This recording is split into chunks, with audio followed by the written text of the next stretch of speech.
যখন দিনের কথাগুলো বলতো, আল্লাহ তাআলার ওহীর কথাগুলো মানুষের সামনে বলতে গেলে তাদেরকে তারা বাধা দিত। আমরা দেখতে পাই সকল নবীর উম্মত যখনই অন্যায় করেছে আল্লাহ তাআলা তাদেরকে ধ্বংস করেছে। নূহ আলাইহিস সালাতু ওয়াস সালামের উম্মত অন্যায় করেছে, আল্লাহ তাআলা মহাপ্লাবন দিয়ে তাদেরকে ধ্বংস করে দিয়েছে। শুআয়ব আলাইহিস সালাতু ওয়াস সালামের উম্মত অন্যায় করার কারণে তাদেরকে মহাপ্লাবন দিয়ে, মহাধ্বংস দিয়ে, মহা আযাব দিয়ে আল্লাহ তাআলা তাদেরকে ধ্বংস করে দিয়েছে। কিন্তু আজ আমরা সেই অন্যায় করছি, আমরা শিরকের মাঝে লিপ্ত রয়েছি, আমরা মূর্তি পূজার মাঝে লিপ্ত রয়েছি, আমরা মাপে কম যাই, আমরা ওজনে বেশি আনি, আমরা আল্লাহ তাআলার যত বিধান রয়েছে হাজারো বিধান অমান্য করতেছি।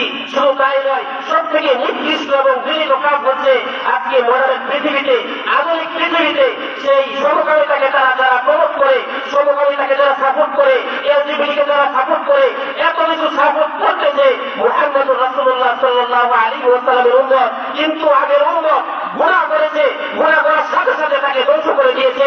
এই উম্মত সকল গুনাহ করে, দিনে গুনাহ করে, রাতে গুনাহ করে, 24 ঘন্টা গুনাহের মধ্যে লিপ্ত। আল্লাহ তাআলাকে প্রশ্ন যদি করা হয়, আল্লাহ এই উম্মত এত গুনাহ করছে, এত গুনাহ করা সত্ত্বেও কেন তুমি তাদেরকে আযাব দাও না? আল্লাহ তাআলা কালামে হাকিমে বলেন, ওয়া মা কানা আল্লাহু লিয়ুআযিবাহুম ওয়া আনতা ফীহিম। আরে মদিনার জমিনে প্রিয় হাবিব তো শুয়ে আছে, যে জমিনে আমার প্রিয় হাবিব শুয়ে রয়েছে, সে জমিনের বাসিন্দাদেরকে আমি কিভাবে ধ্বংস করতে পারি? আল্লাহ তাআলা আমাদেরকে এত গুনাহ করার পরেও আমাদেরকে শাস্তি দিতেছে না, আযাব দিয়ে পৃথিবী থেকে নিশ্চিহ্ন করছে না। আল্লাহ তাআলা বলে, ওয়া মা কানা আল্লাহু লিয়ুআযিবাহুম ওয়া আনতা ফীহিম।